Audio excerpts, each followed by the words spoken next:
Hi, this is Louis Brandmeier. I am one of the founding members of Clever Orbits, along with Richard Futrell and Tyler Brandmeier, who are here on the line with me today. Say hi, guys. Hello. Oh, no. Sounds like the agent's got Tyler.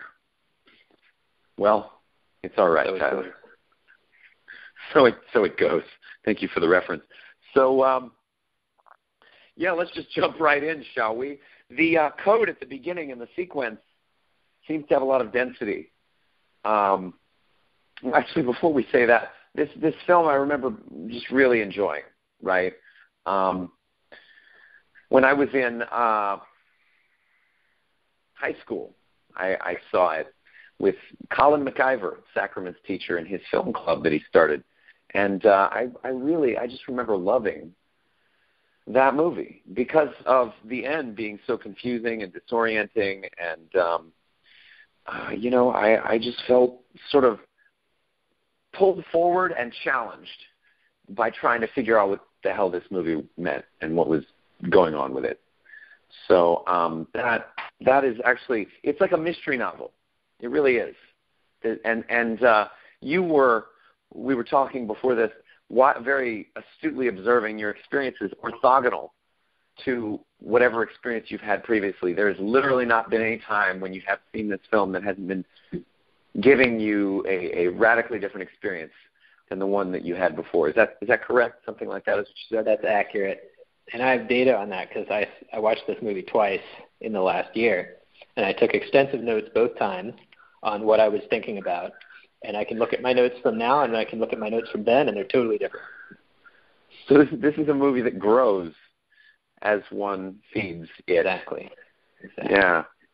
Just like the source code of the Matrix grows every time a one is integrated into it. Ooh. So now you're speaking my language. So speaking of the code, right?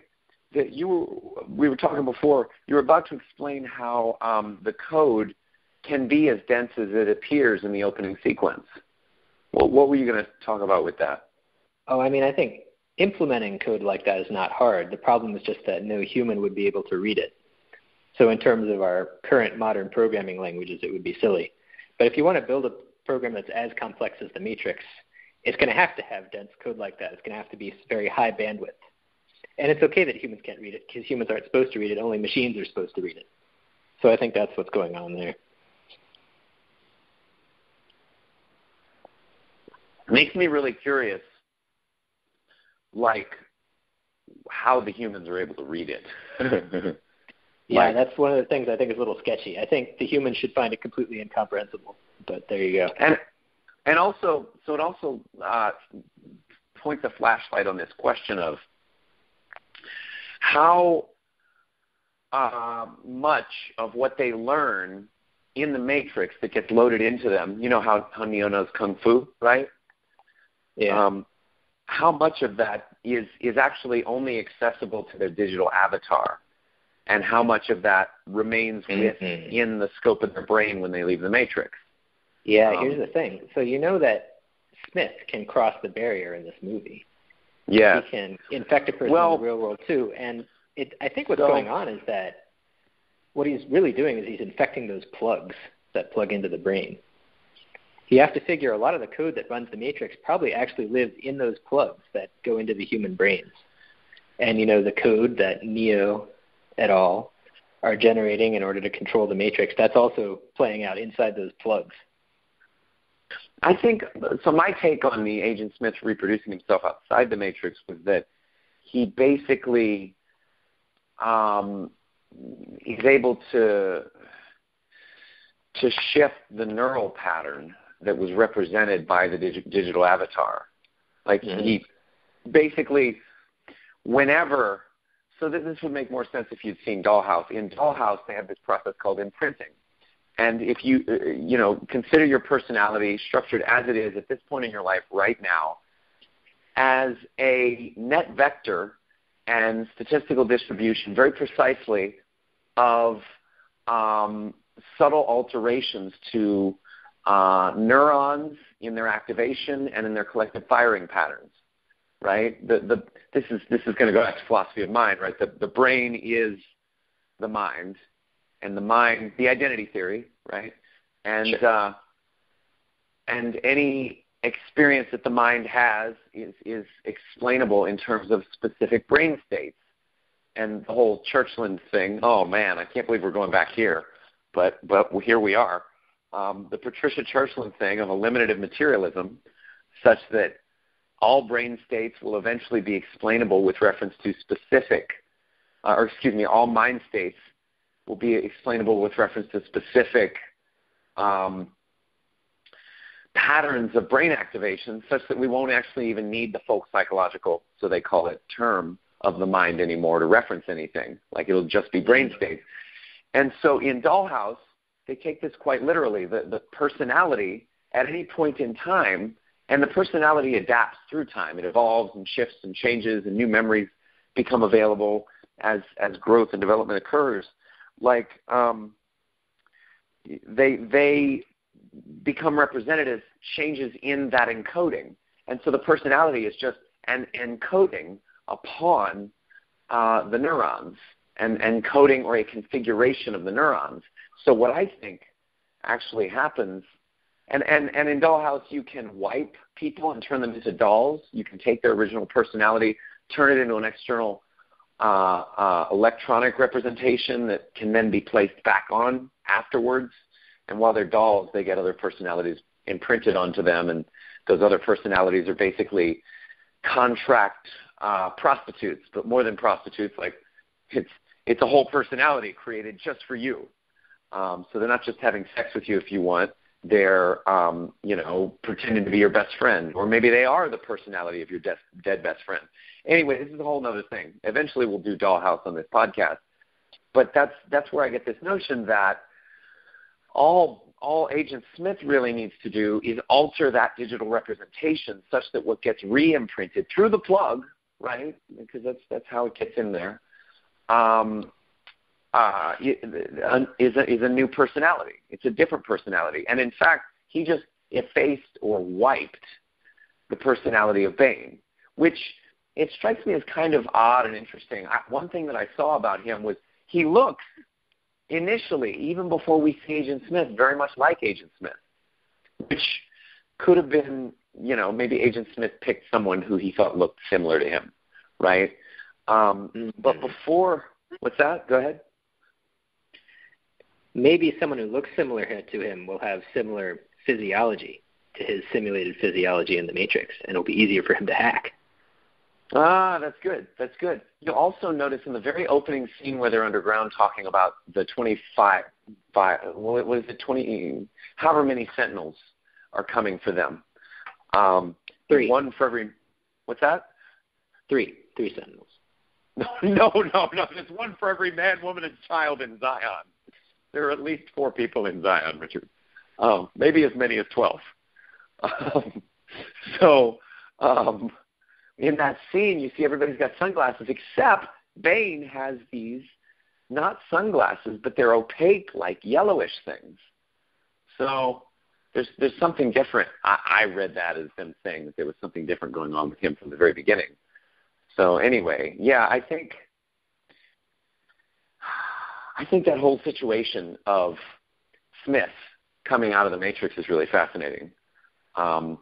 And what he's doing out there, and why, and his disgust with himself in forcing himself to have a body for a while. Like, you can see him cutting himself because he's just like, and you hear more of it. Go ahead. I thought he was savoring that experience. It's like a new experience for him to feel biological pain, right? Oh. Well, that's a better take. It's also practical. He needs to learn what it feels like because he needs to learn how to control this new kind of body.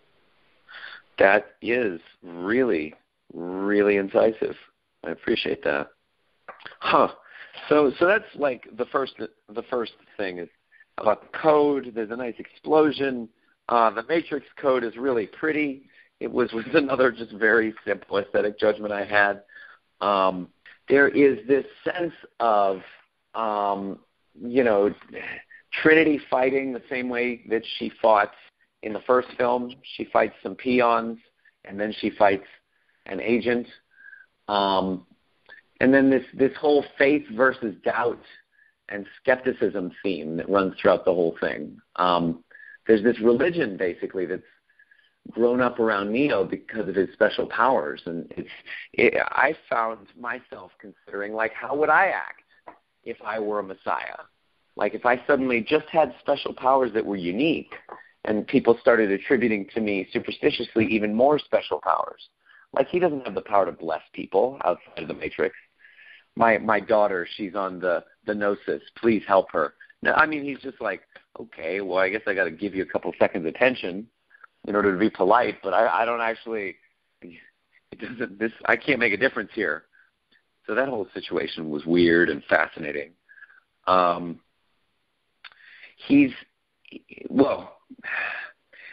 It also occurs for me that the machines should have been able to, find Zion by now, in the same way that their trace programs in the first film should be faster.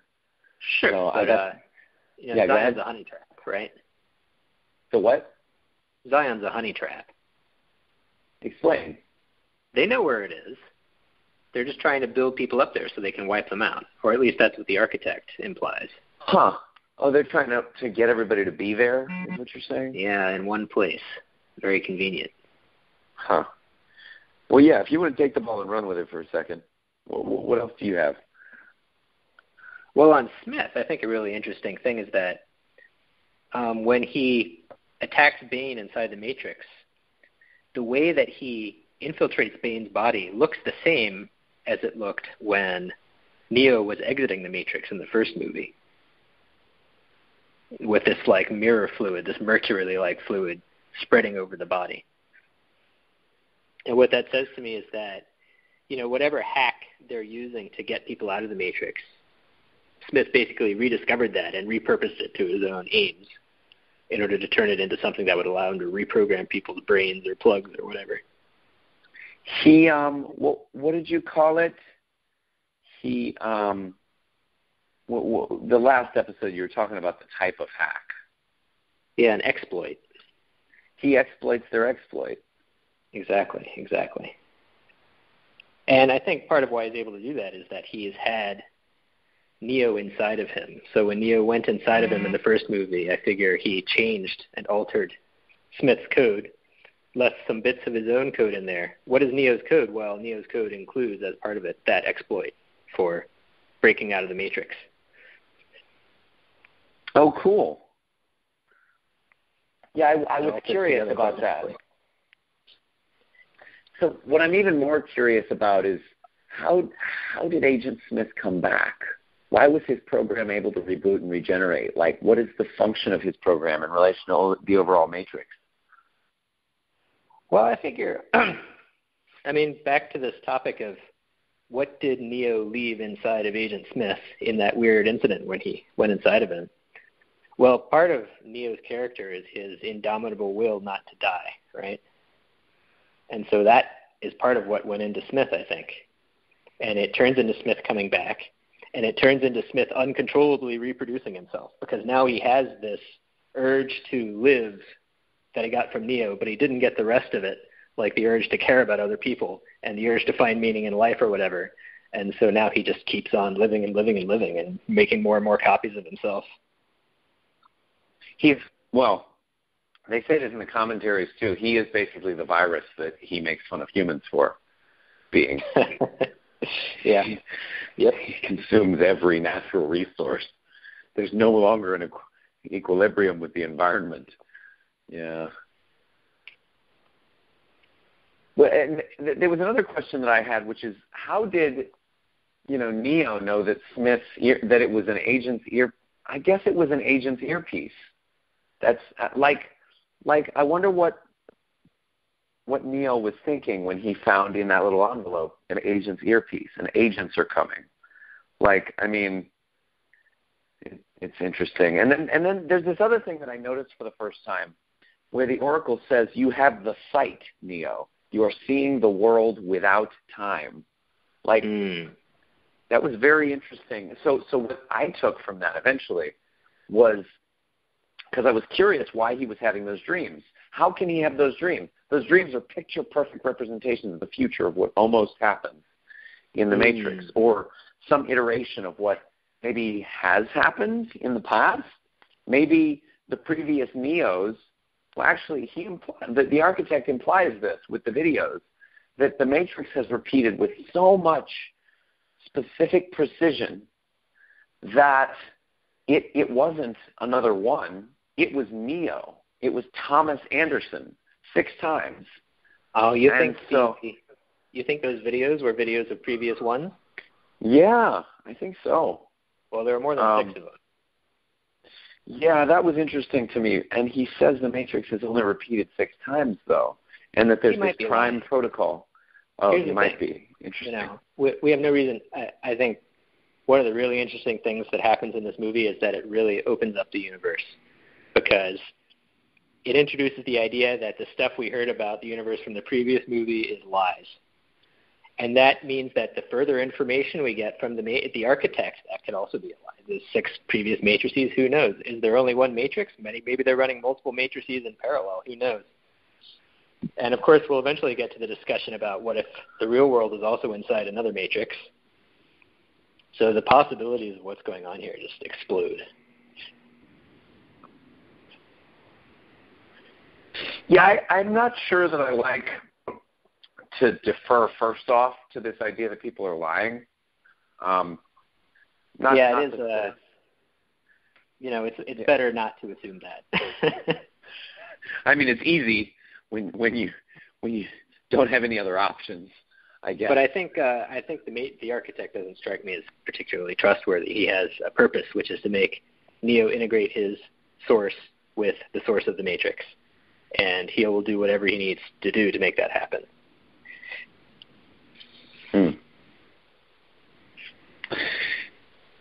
Yeah, I think so. That back to this sight without time, it could be a repetition of a previous Matrix that he's seeing. He's seeing what has happened in the past, or he's somehow receiving echoes from the future, given that the code of the Matrix plays out in just one way. Mm-hmm. It's deterministic, and so I mean, Agent Smith says it's happening exactly as before, which implies that he has been repeating himself, or maybe he was talking about something else. I mean, I'm not sure. There are several lines in here, by the way, that are just really great, that I think are worth addressing. I've actually got in my notes, I've got a section called Gnomic Statements. So there's 2 of them that I want to take before any other ones. This I think is possibly an iconic representation of the intellectual underpinnings of the entire trilogy, namely, where's my pussy? Yeah. I'm just kidding. I'm totally kidding. I just love that line. It's so coarse and so direct and so chauvinistic. I mean, not where's my honey, not where's my baby doll, where's my pussy? What? Okay. And then comprehension. I knew you'd appreciate this. Comprehension is not a requisite of cooperation. Yep. That's Cornel West, by the way. Yeah. Speaking that line is the philosopher Cornel West. Like that is legitimately an actual professor of philosophy who is famous for his race relations studies and whatnot. Anyway, it's just ironic and funny that he should be the one to say that. And the governing body of the Matrix is actually, or Zion specifically. Yeah, I like the governing body. They look like a bunch of people that in the real world or the Matrix would be homeless. Yes. And well, so the structure, the administrative structure was unclear to me as well. It's like you've got a ruling council or something. Were they elected? Yeah. It's a little unclear. What I found interesting in Zion was that there seemed to be these hidden dynamics centered around Morpheus's neo-cult. Like some people were for it, some people were against it. That main councilman had the main military guy and Morpheus there advising him. Morpheus isn't part of the government, but he's important because he heads this cult, which has a lot of traction in the population. I don't think he's I don't know if he's the head I'm using cult in a generalized sense here. I don't mean that in a pejorative way. I just mean that like in terms of the organization, yeah. Morpheus is basically a cult leader who some people follow and some people don't. Yes, because I do like his line, oh man, and I've always loved this, where the first guy says, not everyone believes what you believe. And then he replies, my beliefs do not require them to. Yeah. Morpheus's crazy confidence and faith is really shocking in this movie. Like the part where he's giving military advice and he says, we don't need to protect Zion against the Sentinels. And he says that with just complete confidence, not even blinking an eye. Just imagine, if actual governmental decisions were made by someone with that kind of attitude, and they actually are. It's quite a thing to see, the power of his incredible faith to influence people. Yes, faith and belief are clearly, one of the main themes of this film. The central theme, possibly. Possibly. I'm not sure what the central theme is, other than the incompleteness theorem, which we'll get to. yes, I can't wait for that. Let's build up to that. That's like the icing on the cake of this thing. The other line that I really loved, that I've always loved, is when Neo is first fighting the agents, and he stops he stops the action for a second, and he looks down and he says, "Upgrades." It's just like, oh, yeah, not very good ones though. Yeah, no, clearly not very good ones. I mean, he beats them, he vanquishes them very quickly, but it's as if not only does he recognize upgrades by this point, like what they look like, and he can tell when they're been implemented, but like it's just kind of a slight novelty for him. He's doing his Superman thing, Link says. Yeah, it's like this guy, when he visits the realm of the mind or the Matrix, he has all power. There's not anything that's terribly interesting for him most of the time to deal with or to work on or whatever. And part of how I read this film, and actually part of how I introduced it at my Conscious Relationships event yesterday, was as the story of Neo's evolution from codependence into co-empowerment. And what I mean by that is, despite his realization of the fact that the nature of reality depends on his judgments and beliefs about it, given the first film, right, there is no spoon, he still carries with him these attachments to things being a certain way, and especially to the survival of Trinity. And he's willing to sacrifice everything for the sake of Trinity. And in fact, he's not fully co-empowered or aligned with his own mission and purpose until after she dies, and he has finally and forcefully been made to let her go and to surrender to the fact of her death. And he's got nothing else left but to give himself fully. And this is going into the next film, but one of the things I see is he says, "Oh, I need you." He says, "I need you," to Trinity, and he doesn't really. And in fact, I mean, while there's a huge celebration of like embodiment and sexuality in this pretty long scene of dancing in Zion. What do you think about that scene, man? This is the funny thing. I wrote a lot about that scene the last time I took notes, and I wrote nothing about it this time. I think, and when I was writing about it last time, and I remember what I was thinking sort of less clearly, so my thoughts are going to be a little fuzzier. I think it has to do with, there's something about the physicality of the way they're dancing and the way everyone is having sex, which is what enables them to break free of the system of control of the Matrix. Something about specifically erotic sexual passion that enables this breaking free. Oh. I don't have anything more specific than that right now, I don't think. No, this is great. What the agents don't have and what the machines don't have that the humans do is emotion and passion. Yeah. And in fact, our central capacity as human beings is to be able to impact the feeling world or the subconscious mind through chosen activities engaged in by the conscious mind. And that subconscious mind gives us a lot of power unless we're attached or resisting some experience or emotion. When we're resisting, we don't have our full power, authority, ability, capacity, whatever. We're walking around, suffering and thwarted. But when we are able to access that and express it, and specifically to express it in our work, that's when that work takes on its full value, its full expression, its highest potential. And that's my kind of argument about what happens with Neo is like, well, he saves Trinity, and then because he's no longer, so on two levels. Number one, he's no longer afraid of her dying by the end of this film. He is unconscious, and he is no longer like with everybody on the outside world, and they have to go back into the Matrix to get him, which is one of the interesting scenes in Matrix Revolutions. He's like in limbo or something. So he's no longer thwarted by his attachment to Trinity, and he just has to go. You see this in the beginning of the third film. I have to go. It's just something I have to do, he says.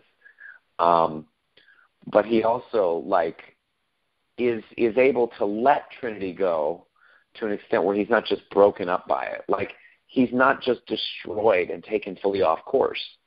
And so his feeling world comes with him. His ability to, I would say it's his compassion, not just for the humans, but also for Smith and the machines, that has him surrender in the final fight to Smith at the very end of the Matrix Revolutions.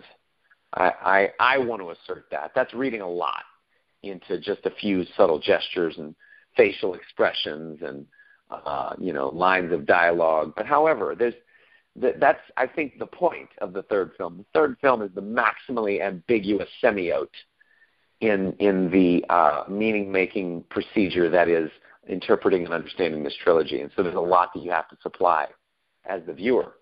But so I agree with you on that scene. And then it's implied that Agent Smith is encrypted. Did you get that from early on? Because his code is hard to read. His code is hard to read. Yeah. There's a special kind of encryption. Yeah, he says. No, I must imagine the entire Matrix is encrypted because they know the humans are looking at the code and trying to read it. You're right. So they found a special layer or style of encryption that they were reading. Fascinating. But also every program within the Matrix is going to want to encrypt its own source code so it can't be exploited as easily. If you can read someone's source code, it's easy to see what the exploits are, right? Or easier. Huh.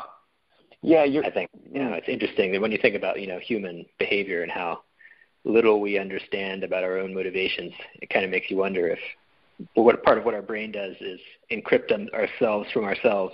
But that's a whole other conversation. That is fascinating. That is a side conversation as well, though.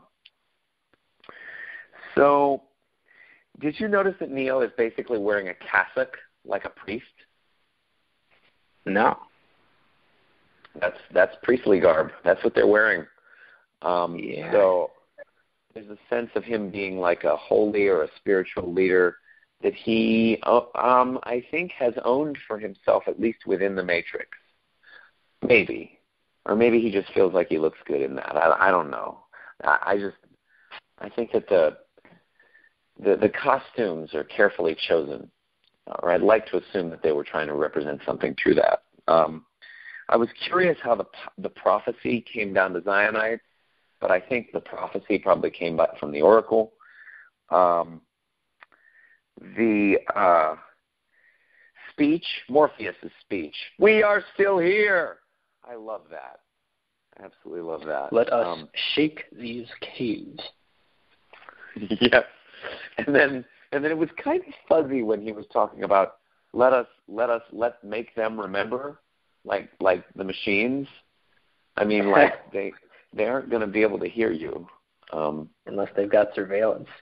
Unless they've got surveillance. Unless you know about the surveillance, Morpheus, and you've told no one. No, that's it's also a bit of a subtle thing about the power structure of Zion. When the mayor guy introduces Morpheus, he says, "I'd like to introduce someone who you haven't seen speaking here in a long time." Like maybe Morpheus and his Neo cult have been on the outs for a while, and now he's letting them back in because he knows they're such a great motivator. Yeah, politically it helps with survival to have somebody who believes that that's possible in the face of something that's going on. Makes it someone you feel okay following. We need some of that faith. We need it back. Yeah.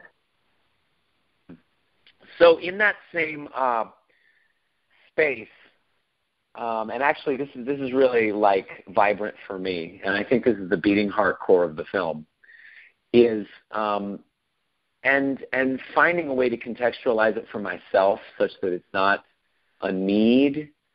This was revolutionary, and this is probably the biggest and best thing that I've gotten from this trilogy this time through, and also from this film, and it rebounds onto and it reverberates back into my interpretation of Neo. So the moment of compassion for this film, right? Last movie it was when Link loses his brother. I could feel that really deeply, like in my heart. With this film, because I've experienced a moment like this. Neo's making love to Trinity. He looks at her. He sees in his mind's eye this scene of her dying, and he experiences losing her. And experiences the erection. Well, so we could go the hilarious moment, but that takes me aside. So, I mean, he was already erect. I think he actually comes very soon after that. But and she's coming, and it's the La Petite Mort, right, where with the little death, she starts to like go unconscious-ish, to go a little bit ecstatic.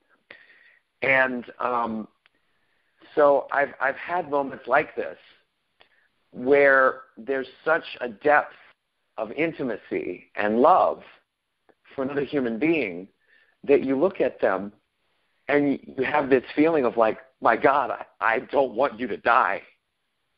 And I have felt that for my girlfriend, Hero. And so in that moment, I was trying to piece together, like, what is it that is going on for him? Like, what is really going on? Ostensibly, it looks like he's attached to her. He's afraid of her dying. And, that's commonplace. But what is the real true meaning of what's going on for him? And I believe that we as humans, individually in our own unique ways, are receiving a stream of energy from source energy. Source energy is described in Buddhism. Source energy is described in Ask and It Is Given by Abraham and Esther Hicks. And that we're meant to feel good all the time, and we're meant to feel good specifically while in the process of serving others, while in the process of honing, refining, and giving our unique gift to the world. And for him, that gift is actually for the world. It's not just for Trinity. And so there's this flow of love that's moving through him into Trinity when he's having sex with her, when he's touching her. And, David Gita talks about in The Way of the Superior Man that woman is an illusion. Woman, you are supposed to send your love through her to the world. You're here to express it for the world. And it's funny that you should mention erection, because the idea of the erection is the way that a man penetrates the world. He penetrates his woman, and he penetrates the world. And so, he can be flaccid in one or either of these areas, and it just doesn't work. So when he chooses to use her attractiveness as a slingshot through appearance, I'm going to read straight from this. He says, a good woman is a source of inspiration and attraction into the world for a man. He must never forget, however, that neither the world nor his woman is the purpose of his existence. His purpose is always to feel through women and the world, without suppression or disdain, into their source, or very nature. A man's attraction to women must be converted from attraction to women into attraction through women. He must feel his desire without suppression and then feel through his desire into the source energy of desire. He must feel through her beauty into the very delight of which her beauty is but a ripple and reminder. His whole relation to appearance is epitomized in his relation to women, either as obsession, distraction, or revelation. And I'm just going to keep quoting and then use this really powerfully because I've been wanting to say this for about 6 years. He says, women can attract you, heal you, and inspire your gifts, but they will never satisfy you absolutely. Never. And you know this. The fulfillment that seems like a woman is actually unavailable in her form. The play of your body wanting her body is the most obvious hoax of fulfillment. If you have ever gotten the woman you've wanted, you know that it's never as good as you hoped for, at least not for very long. And yet you continue to be attracted over and over and over to the same woman. Or to different women. It's all the same thing. You are deceived by the mirage of your own desire. You are deluded by your own excitement. Women are not to blame, though. They are to be cherished. Like a slingshot, the momentum of your desire can be used to deliver you to the source that women only promise. Women are the epitome of appearance, all appearance, everything around you, potential and actual. And like women, all appearance seems to promise you something you want. You want success from your job. You want love from your woman. You want pleasure from your body. You want obedience from your dog. When you don't get what you want, when you lose money, your woman hates you, your body is in pain, and your dog bites you, you are unhappy. When you do get what you want, you are less unhappy. So this is the paradox that Neo is actually stuck in at this point. He thinks that being with Trinity, saving Trinity, is what he's supposed to do. He's got kind of a net vector, a purpose, a mission that he's supposed to be on that he is resisting when he's focusing only on Trinity. So it says, you are least unhappy when you're relieved from the need to get anything at all from appearance. Let me go a little bit further. You already have what you seek. Your ultimate desire is for the union of consciousness with its own luminosity, wherein all appearance is recognized as your deep, blissful nature, and there is only one, capitalized. Your desire for union with a woman is a stepped-down version of this ultimate spiritual need. Feel through her beauty when she most attracts you. By feeling through all of her forms, the superior man is not distracted or obsessed. Rather, his attention feels through the mirage of other, and he is released of need in the revelation of oneness. So, like, the whole idea that follows along with the Shinzen Young in the Science of Enlightenment conversation around the momentum that we have towards enlightenment, towards mystical both revelation and self-discovery as the lack of oneself. And this will feed right back into your Gödel's incompleteness theorem in just a little bit in a really cool way that I'm really excited about. So what I have realized about my own love for Hero is that I get to touch and start to turn the knob on allowing through me this massive, powerful flow of love that I have for the world. And the real value, the real thing that makes me, like, grief-stricken when I think about the fact that we're on a relationship fast, for example, is how, I on some level am actually opening to her with the level of intensity that I have in me to open to the world. And I get to feel that, and she gets to feel that. And so, like, for him, he's touching something, but he doesn't know what it is. And he's mistaking Trinity for the object of that thing. It's great that she's a representative for it, and it's great that he's experiencing it through him or through her. But she's not the completion of it. He's meant to be plugged into the source.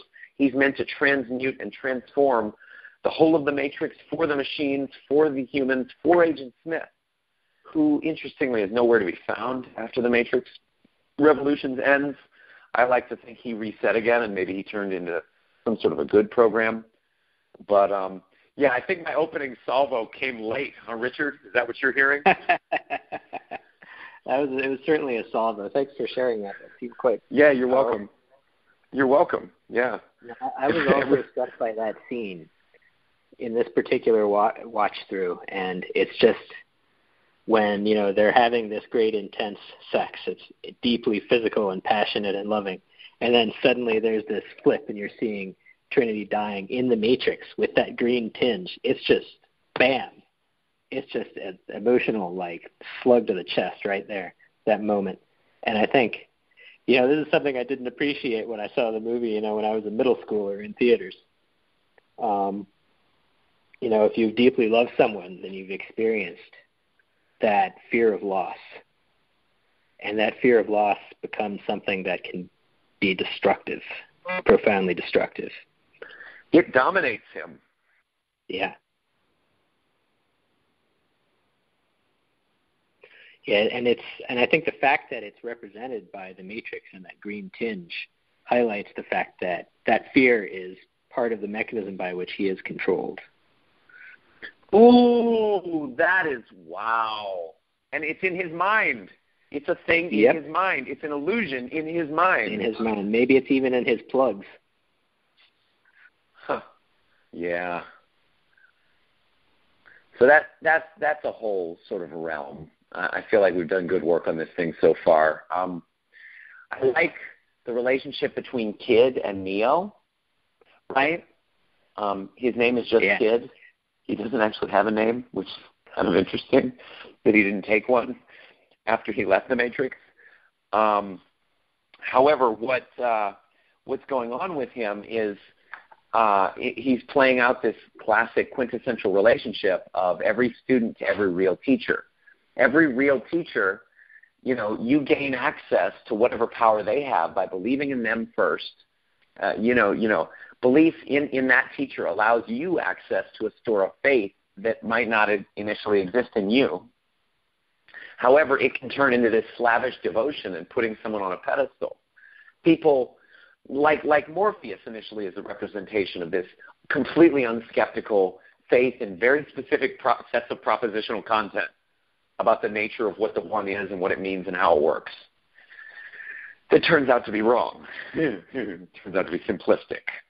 And Kid has that same faith, and Neo, which I really love, is resistant to that. You saved yourself, Kid, not me. Which, ironically enough, when Bane is going to kill Neo, or to attack Neo from behind his back with that little claw thing, Kid's yell is the thing that has Neo turn and actually saves Neo's life, potentially. So Kid, in turn, does end up saving Neo. Not only did Kid save himself, but Kid saved Neo. So there's something of we're all bodhisattvas, or we're all capable of our own enlightenment in this. And anybody who sets up someone specific as the teacher or the person to look towards, it's unworkable. It doesn't work. It's not effective or whatever.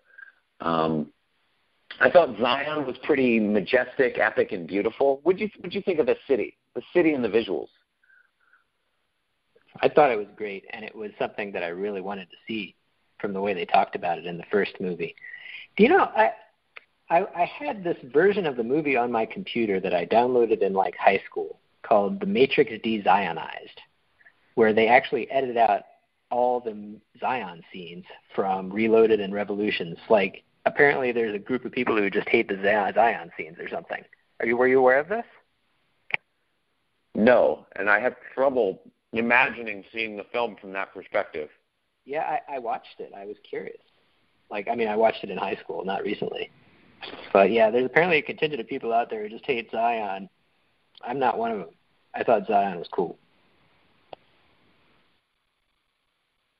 We find out that it's vital,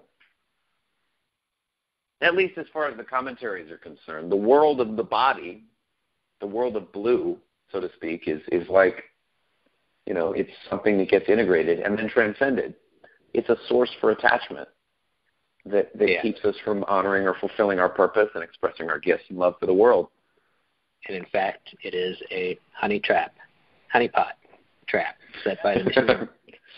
Whenever you say that, it's very like adjacent to Honey Badger in my mind. So I think of the Honey Badger.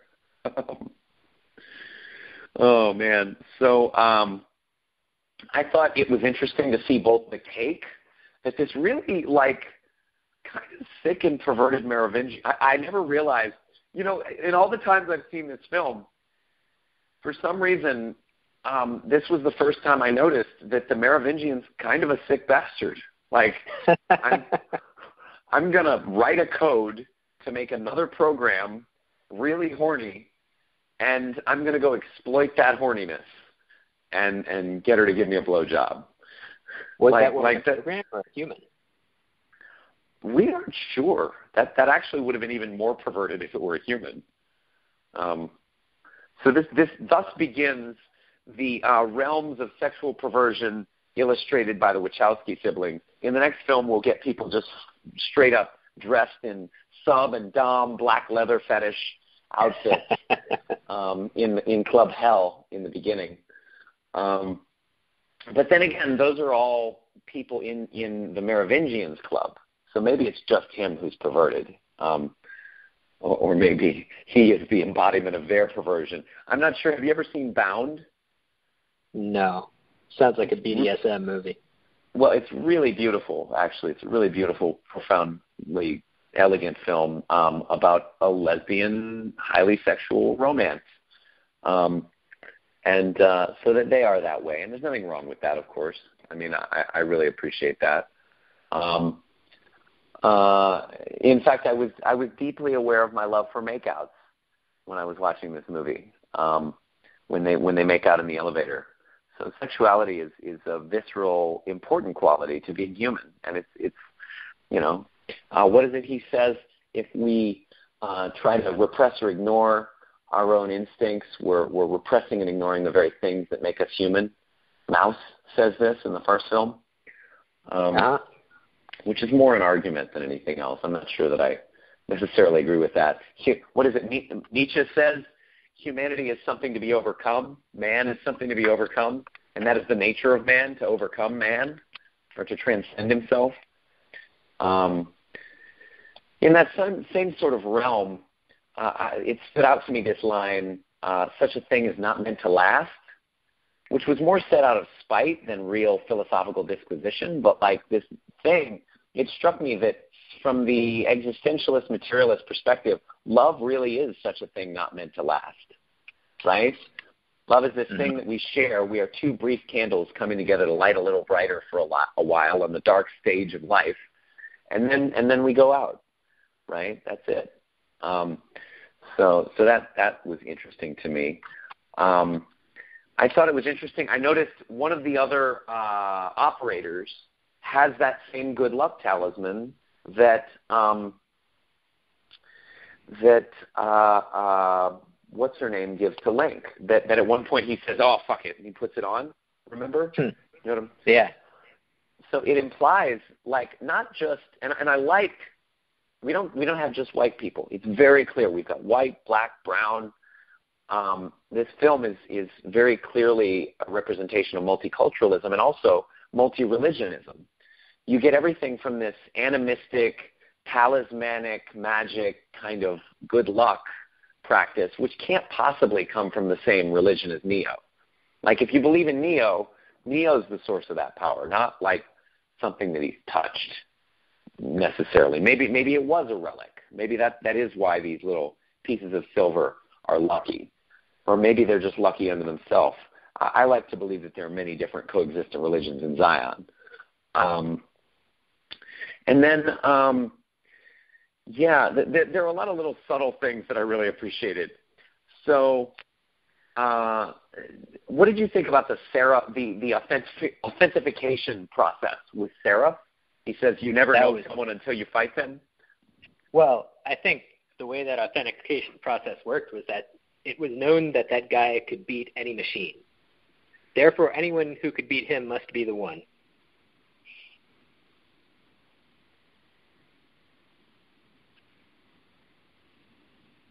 Oh, I get it.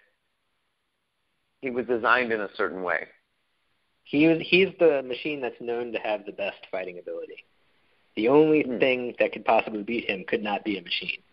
Has to be Neo. Has to be the one. It has to be something which is beyond a machine. Oh, also going back to the cake, right? The cake that the Merovingian makes. Mm-hmm.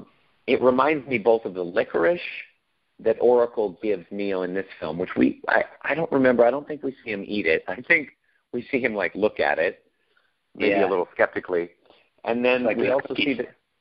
Yeah, it's like the cookie in the last film. And so what I thought about that was maybe it was another activation program, and maybe how you can authenticate the one is either his fighting ability is inflected by that programming. Maybe she chose the one. Maybe she chose to give him the opportunity to choose for himself to be the one, which makes it more complicated to be sure. But maybe she indicates or recognizes the one, loads a specific program, and whenever she sees him again, she knows it's really the one and not some mimicry done by the machines or by freewheeling programs like the Merovingian, which is another option. Just imagine people out there masquerading as the one. That's an interesting notion. So that was cool. I also thought Seraph's sunglasses were as cool as Morpheus's. Let's see. Sunglass fashion is very important in these movies. It's very important. Fashion is actually very important generally, except Neo and Trinity's hair in The Matrix. They've got like these weird comb-overs with gel.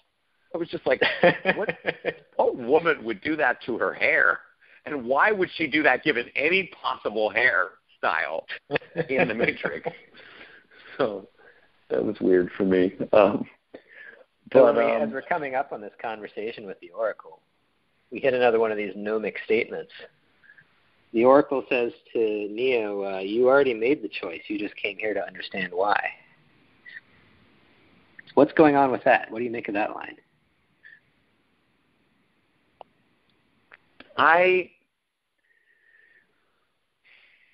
She might be asserting the deterministic viewpoint that keeps coming up in different forms through different mouths throughout this film. This whole idea that, and I think there's a real blurring of the line between a real free will possessing human and actually a program influenced by the machines or by the Oracle. Like I feel like the moment she becomes involved, or the moment Neo opens himself to the Oracle or even eats her food, basically, his actual, and we know that the programming of a real human being can be overwritten, the programming, so to speak, whatever constitutes the actual personality of a real human being, can be overwritten, interfered with, interposed into by a machine that has the right skill and ability. Namely, Agent Smith does this to Bane. So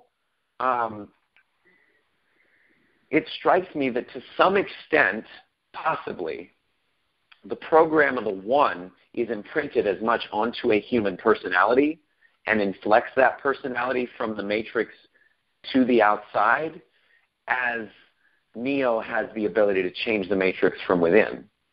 So maybe to some extent he is himself Neo, that is, actually determined by the Matrix and by the code that she put in him so as to have him be the one that fulfills the protocol of the one, the prime program, the architect calls it, the thing that plugs back into the source code. So somebody's got to do it, and she decides that it's him. After examining him, she feeds him the cookie. He's got the code in his body, basically, but it can't be activated until he chooses. Yeah, exactly. So that's one way to read it. Another way to read it is we're all just determined, and that's the nature of choice. I mean, which I figure is probably the way that you read it, at least once in the past 10 years. Yeah, that's true. I have read it that way in the past. This time through, I found the determinism reading sort of, if not false, not interesting. Yes, definitely not interesting. It's super boring. The Merovingian, everything that comes out of his mouth is just super boring and arrogant and like a justification. It's like a fascist justification. Like if everything's determinist, I can do whatever I want. It doesn't matter. I can be an evil jackass without consequences. He does say another interesting thing, which is on my gnomic statement list. in that conversation where he's sitting at the dinner table spewing all this self-justificatory nonsense, he says, why is what separates us from them? That we ask why, I guess. And I'm not, that also seems to have to do with this notion of you already made the choice and you just need to understand why.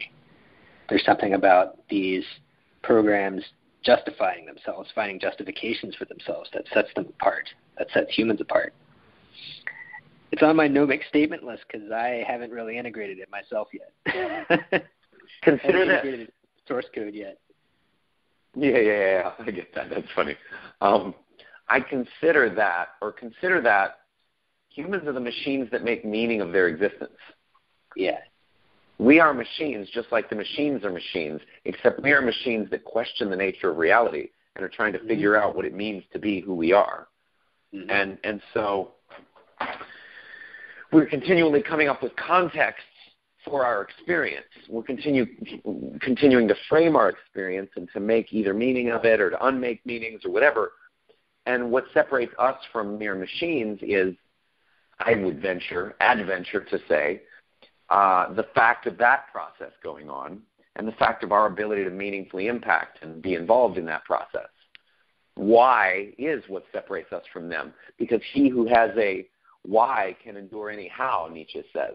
So we can create a sufficiently robust why for whatever it is that we're doing or whatever it is that we need to do that motivates us, that captures and leads our imagination and our emotions, that touches, moves, and inspires us in such a way that we start moving through the world. And, on some level, when I spout all of this stuff about giving your gift to the world, a flow of love through you, we're meant to do X, Y, and Z, one might read me as having merely created one of the most robust and empowering contexts for being in existence here that I could find, as just that, and not necessarily as the final answer to what to do with life, existence, the universe, and everything. Merely the one that gives me the most oomph in my why, and has me do things, and has me more effective actually in the world than I was when I was merely looking at chasing ass and having a simple girlfriend who I could have sex with on the weekends. Which at one stage, given all potential with Neo's newfound ability or realization that there is no spoon and reality is what you make of it, like the fact that he chooses to give that energy and attention to Trinity, it's kind of a betrayal. I mean, it's expected and it's reasonable and it is even healthy for him to give it at least partially to her, but to only give it to her and to make her the primary reason or focus for his existence. I mean, until and unless he talks to the Oracle, right? I mean, he talks to the Oracle and then he gets his mind sort of straight or straighter. It's kind of a betrayal. So he needs to have a bigger why. And he's already made the choice. The film is the process of him understanding why. And maybe on a deeper level, the why isn't something he actually understands until the third film, when he realizes that his actual purpose in all of this is to, quote unquote, give his gift to the world for the sake of all, or to plug him, to really, he plugs himself back into the source. And I think here's the thing. He could have just done that with the architect here at the end of this film. But the loop-de-loop that he does before plugging himself back into source, of choosing Trinity and learning how limited that is and experiencing the consequences of that decision. I'm not on the side of the machines in a simplistic way saying he should just reboot the Matrix.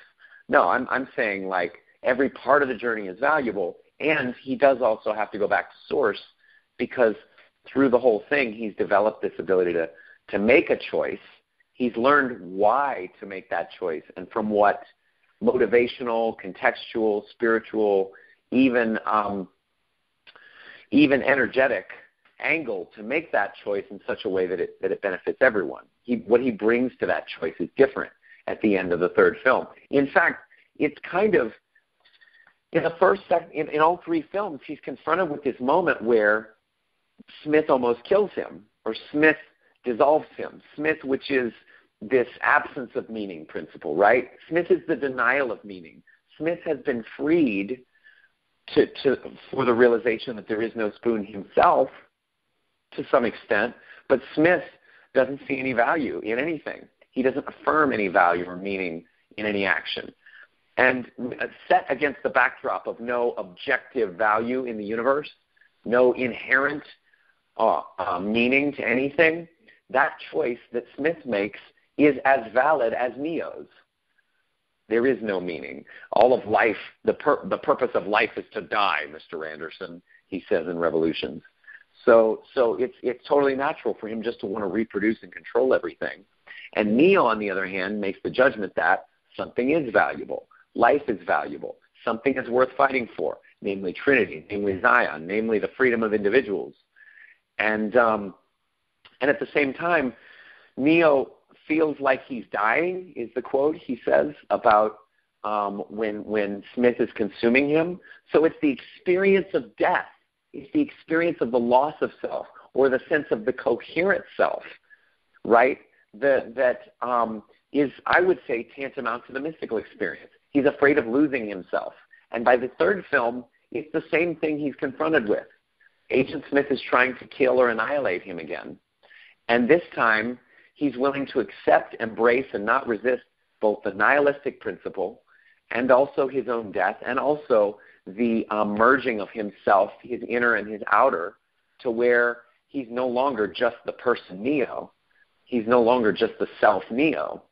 So I know this is kind of a really big, I don't know, side salvo, but I saw it, so I had to say what I saw. Yeah, it launched into an explanation of the entire theme of the trilogy. That's good. That's good. I mean, another interesting contrast between Neo and Smith that has to do with the way they reproduce. So they're two different kinds of organism, right? So Smith reproduces asexually, and he has no meaning. He just keeps on reproducing himself. That's his entire goal, is to reproduce himself and then die or whatever. Whereas Neo, as a human, reproduces sexually with Trinity. And we see a lot of sexual reproduction in this movie, along with asexual reproduction from Smith. There's an interesting biological angle here, right? So why is it that humans derive meaning from serving others? I'd imagine it has something to do with the fact that our reproduction is contingent on the cooperation of another human being, and by extension, the cooperation of the entire social organism that we're part of. And so that's like, you can ask, what's the core difference between a machine and a human? One of the core differences is that humans are linked to each other in this way, that they can only reproduce through the cooperation of other people, whereas the machines can copy themselves, and that gives them this sort of meaninglessness.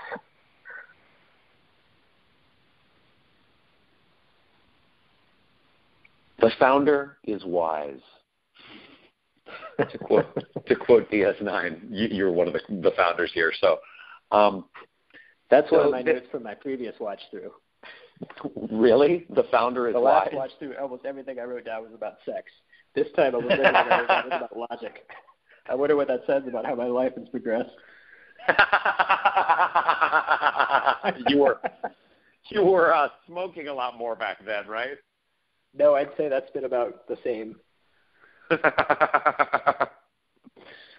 Well, I mean, yeah, maybe it does say a lot. You know, Richard, I really did think of you when I was watching this movie, and specifically, you know that scene where Neo puts his key into the door, and the door kind of the bright light sort of consumes the door, right? Yeah. Yeah, I thought about you, and I was like, you know, that probably happens to Richard every time he opens his fridge.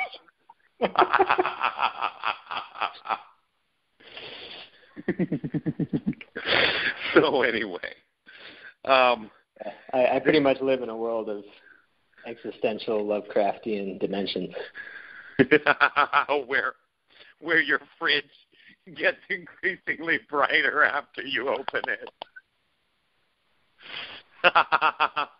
So, okay, there was a subtlety that I saw for the first time here. It's not the most important thing, but, you know, Neo has the ability to control the whole Matrix, right? Mm-hmm. So he can change things at will.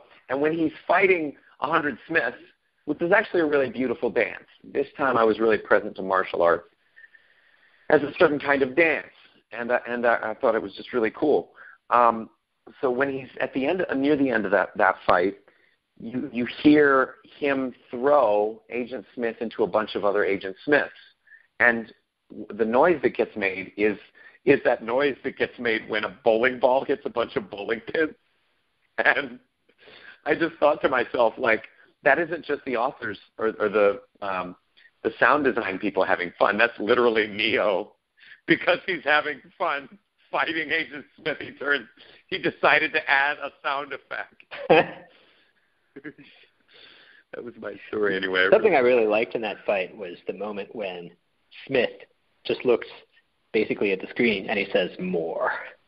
You can imagine at this point that's basically the content of his source code, right? Just more. That's all that's left. More, and especially, yeah, I mean, we find out in the third film that he's consumed literally every person in the Matrix. Like everyone, except for Neo. And I guess except for everybody who's not plugged into the Matrix, everybody who's in Zion, right? So that's the thing. So this last couple questions I had, and then we'll crescendo with your logic thing. Each program has a history. I thought that was interesting. The Merovingian talked about predecessors and how your predecessors had much more respect. It's interesting to think that certain programs in the Matrix, they carry over from one reboot to the other, one insertion of Neo into the source code to the next. I don't know. It adds a richer texture. It opens the whole world up, just as you said. What I'm imagining is going on is that these programs like the Merovingian, these are rogue programs. So the Matrix would like to delete them, but it can't. Why can't it delete them? Because they've encrypted their source code, so the Matrix doesn't actually know what they are. So they're able to survive from one reboot to the next because the Matrix doesn't even know they're actually there, so it can't wipe them out. Ooh, this adds more to the this finally makes sense of the stuff that happens in the third film. In the third film, we've got this program, I don't know his name, some Indian name, but his daughter is named Sati, and he talks about how she's going to be deleted because she doesn't have a purpose. And what we see him being taken aside actually in the restaurant just before Neo and company meet the Merovingian for the first time. And he looks askew very quickly.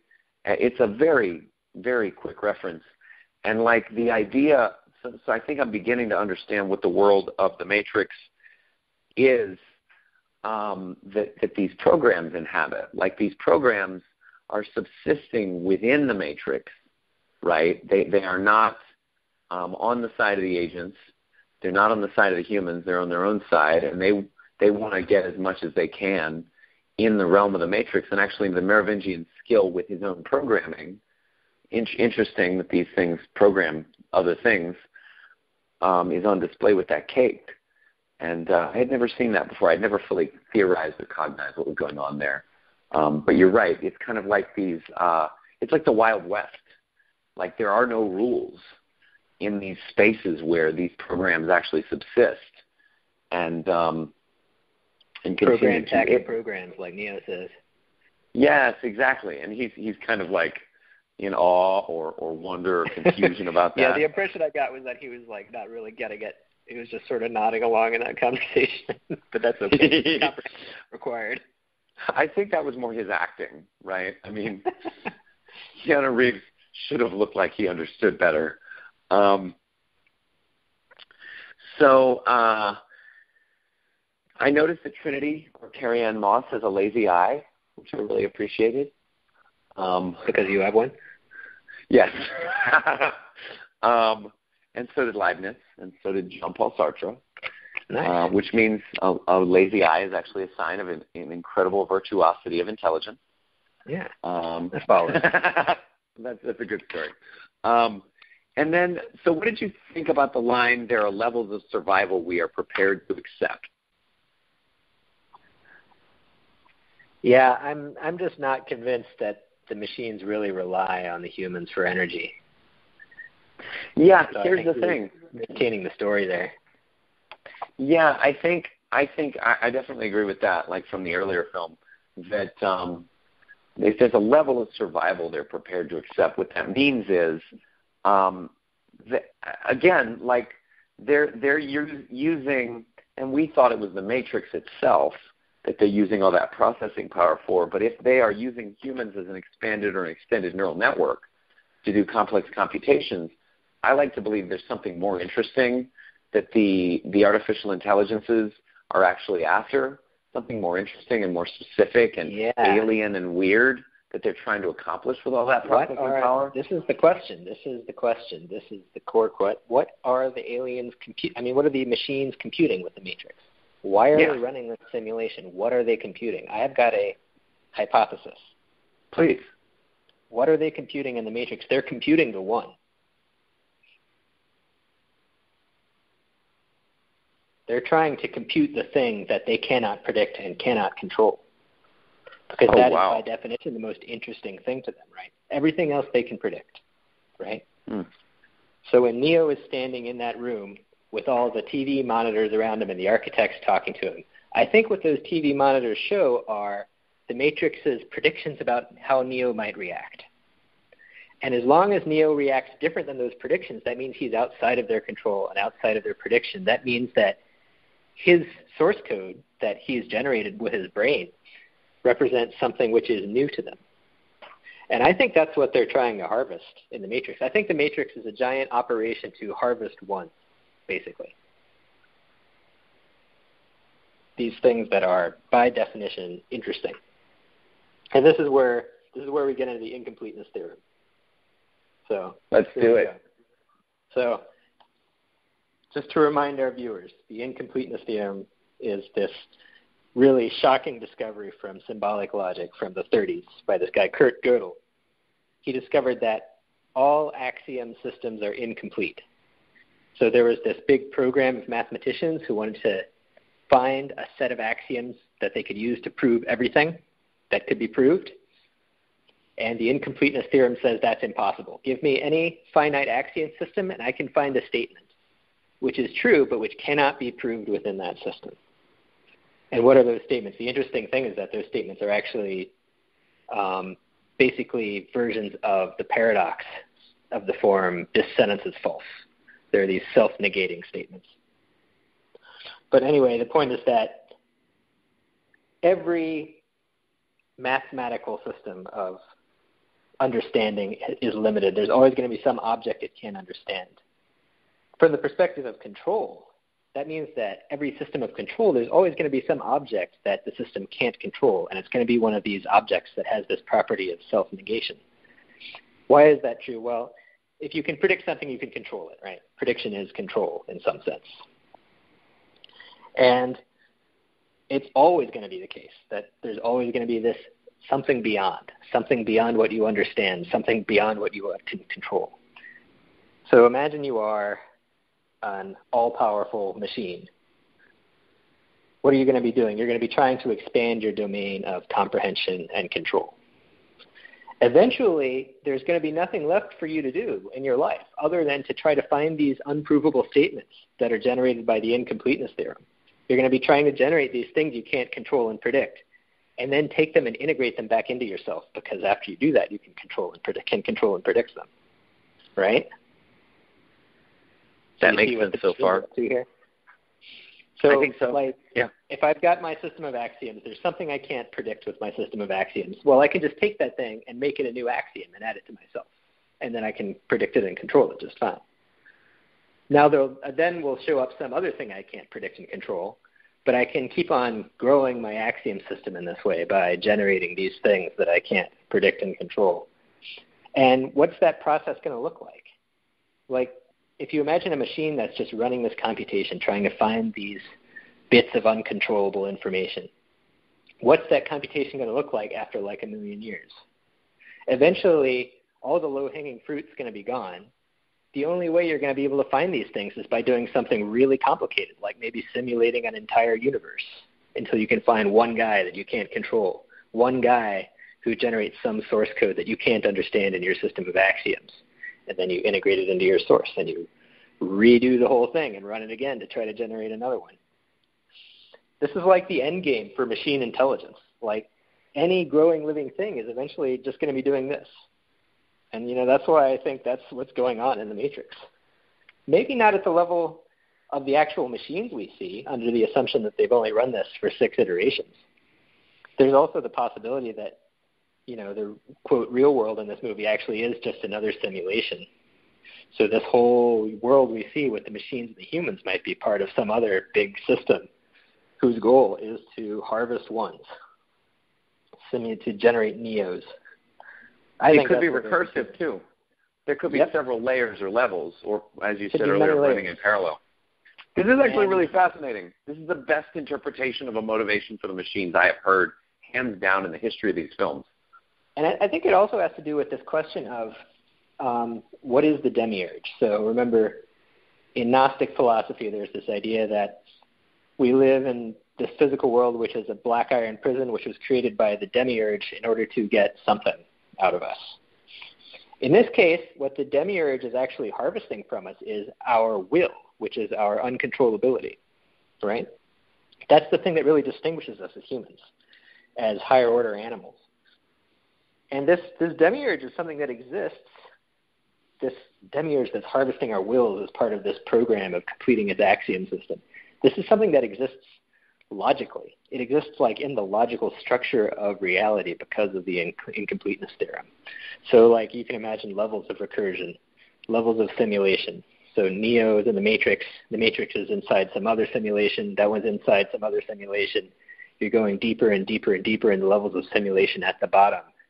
There is this computation, this demiurge that's trying to basically expand itself by finding things it doesn't understand, like human wills, like Neo.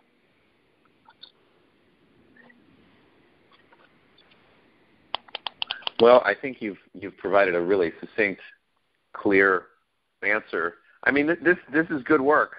This is as good as figuring out why the Borg do what they do, right? It's kind of the same thing that we said the Borg are doing.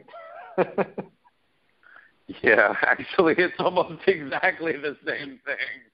I think this is the end game for life, actually. This is where we're going. It might be why we're here. It might be why we're here. It's funny because what you talk about is this very logical, linear, analytic, rigorous kind of A to B on some level process, whereas my view is this very sort of spiritual unflowering or blossoming of the full of human potential. But maybe they're. I mean that's the beauty of this film. I film. think they're the same thing. It's just we've been trained to think in different ways. Oh, interesting. So all humans being enlightened would be a way of maximizing that uncertainty or challenge to probability that the recursive sentence represents? I mean, if enlightenment means that you completely break free of the constraints of the system you're in, then that means you are the sort of maximally unpredictable, maximally uncontrollable statement. And so here's an interesting take on why the Oracle and the Merovingian keep on pushing this determinism stuff at Neo, which I think is nonsense. I think they're trying to test him, trying to tell him, no, it's deterministic. But in fact, it's not. In fact, he is outside of their ability to predict and control. And maybe he is, in fact, a non-deterministic entity. But they want to test him to make sure he is that, just like how Seraph tests him by fighting.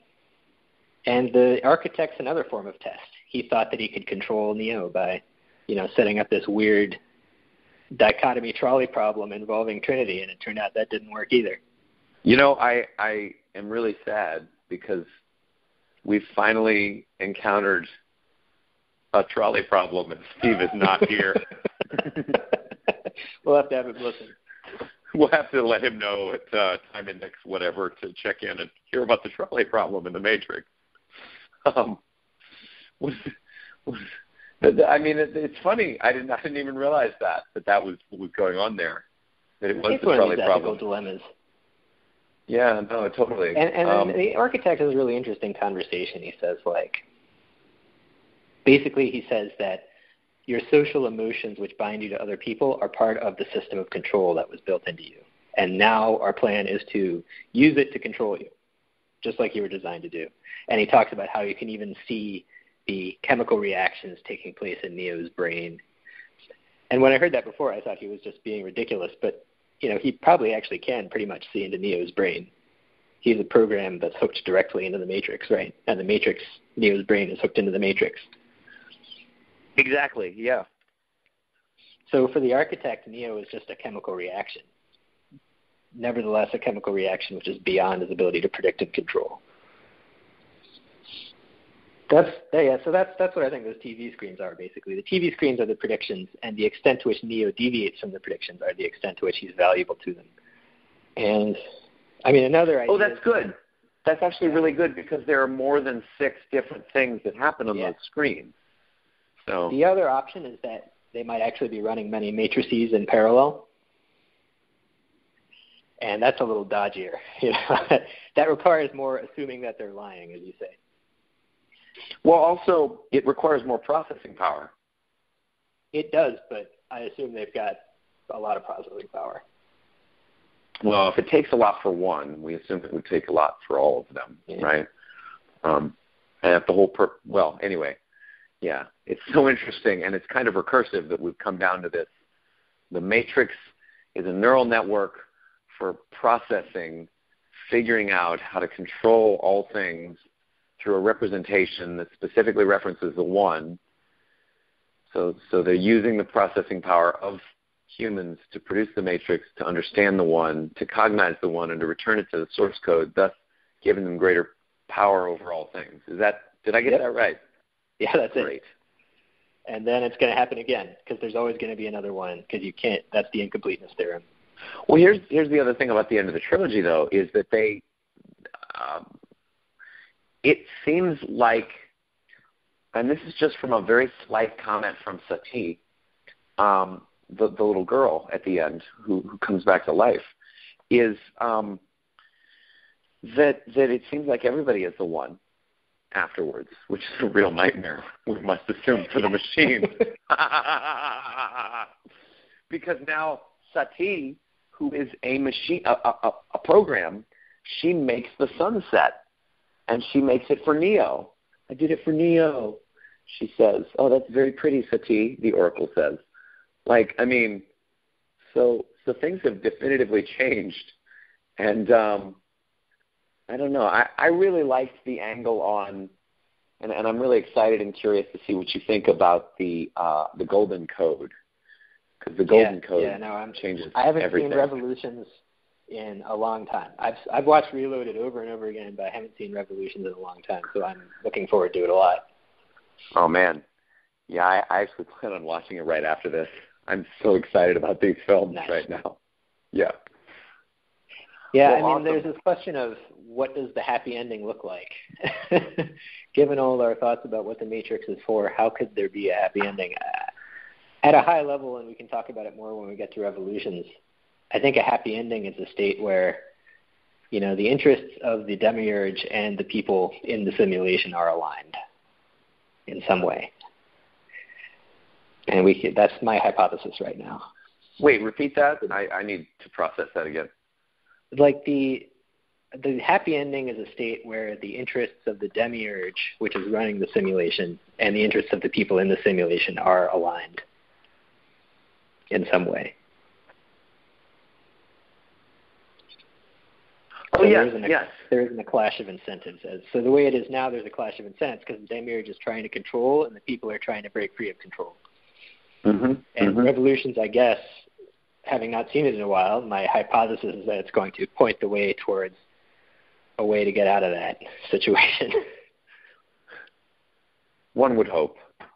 Yeah. Well, I think we've reached the end of this film. I give it a 9 out of 10. There's some stuff in the execution that the creators of the commentary that the Wachowskis commissioned for people who, they wanted a commentary from critics who didn't like the film, and I think a lot of their criticisms stand up, so I don't remember any of them in particular. I just had that general sense when I last watched them.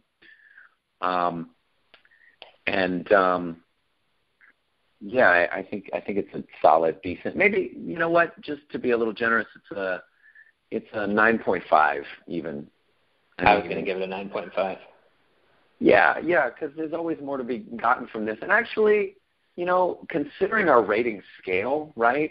Considering how often we gave Star Trek episodes 9.9s and 10s at this level of complexity, I think maybe I'm going to upwards revise it even further and just call it a 9.9. I mean, like, those, and actually, you know what? We're not basing this on any objective scale. This is really still subjective. So the extent to which I like it and I enjoy working on it and figuring it out and puzzling and understanding what's going on with this thing, make it a 9.999999. I mean, like, sure, it's not the perfect film, but I don't think that exists. It is next to The Matrix as close as one can get. And then, you know, I'm sure there will be some people who contend the second and third films, again, are either incoherent or dumb or whatever, but like there's gold to be mined in them there hills if you're patient and you do the work to try to understand and figure it out. So that's my thought. Yeah, the only criticism I have of this movie is that at points the writing is hard to understand and I think could have been written in a simpler way. And I don't have I can write down the examples here, but you know that I noted that down that the writing could be simpler, and that's the only criticism I got, man. Well, I mean that's interestingly, paradoxically, the issue of it is the very thing that makes the film interesting. Yeah. Oh, well, I mean it's okay. What did he used to say? He used to say, the less you understand the film, the better, right? Yeah, I do believe Talking that. about Primer. But I believe that for the big ideas. There's quite a few lines in this that involve small things that are like just really contorted sentences. And I think they just needed to edit it one more time or something. I'm thinking in particular of this scene toward the beginning where Morpheus says something to Link, and I don't remember any more detail than that. I just wrote down that, wow, that was a complicated sentence. Oh, yeah, where he's trying to tell him to trust him or something? Yeah, it's a line where he's basically saying, trust me, and he says this, like, really complicated thing. But I remember that. That's he gives him this whole explanation, and then he says, basically, trust me. Yeah. Yeah, I'm asking you to trust me. Or you could have just said something much simpler. So. Yeah, I'm going to give this a 9.omega. And omega is a number from theoretical computer science called Chaitin's constant, which, if you knew the value of the number, you could solve the incompleteness problem and prove every theorem. You can write down a program to calculate the number, but it would take infinite time to run. It's called Chaitin's constant omega. So pretty much you're standing in for Tyler here. Yeah, I'm giving the gag rating. The awkward, inexplicable rating.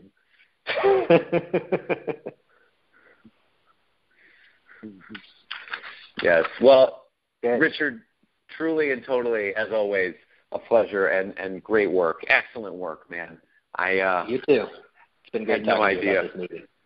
Yeah. And I look forward to next week. Well, I will conclude by saying what happened and couldn't have happened any other way. You want to know why? I watched it happen. I saw it happen. No, that's not the answer. Why? Because we are still alive. Nice.